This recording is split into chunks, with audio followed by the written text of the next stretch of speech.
threat.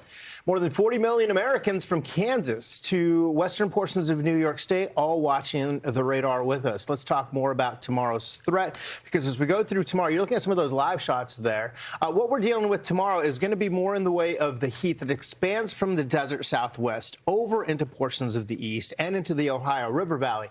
That heat, that humidity is going to help fuel some of these storms, and we will get some storms. We have to talk about that tomorrow morning, late tonight, tomorrow morning, for places right across the southern portions of the Ohio River Valley.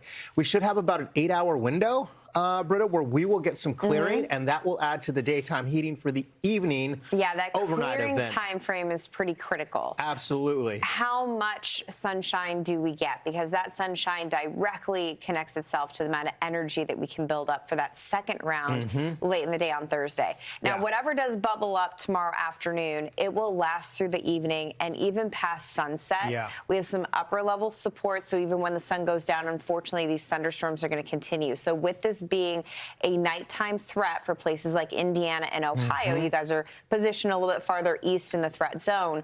Make sure that you're protecting your property, that you have a way to get these warnings. Large hail looks to be a huge concern. Yeah, no kidding. And look how widespread it is across really most of Illinois, Indiana, Ohio, portions of northern Missouri. Same story for you. Here's a look at the low-level wind that we've got. And I tell you what, when we're talking about some of the winds, this could be a big factor for us as well. This area of low pressure tracks basically west to east. And having said that, we'll be dealing with some rounds of rain. That's that first round. Let me go back in time real quick here. This is for early tomorrow morning. We're talking about Thursday morning. So the morning commute, a little bit sloppy in spots. But watch what happens between these breaks here. There's a good, I don't know, say 8 to 10 hour window, depending on which model you look at. 11 a.m. till about, keep going. Right, and then we start 7. I mean, it's a good 8 hours of heating. Yeah, and then look, and then things start to pop. And we will start to watch. You can really make out where we're watching the warm air just kind of coming through. You can see that northerly flow up to the north. You got some of these discrete cells that could be eating up a lot of the energy. And with this comes the chance for, well, not only the sun going down, but heavy rain. So these could be difficult to see. You can tell that we kind of have a horizontal conveyor belt, right? Yeah.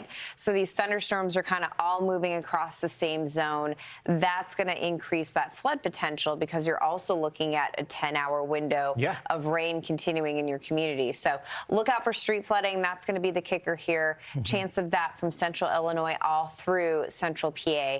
About 1 to 2 inches of rain, but again, with severe weather, you can get an isolated downpour that can lead to some street flooding. Yeah. Indianapolis, windy with this storm moving through, but do note that these thunderstorms will be continuing Thursday night.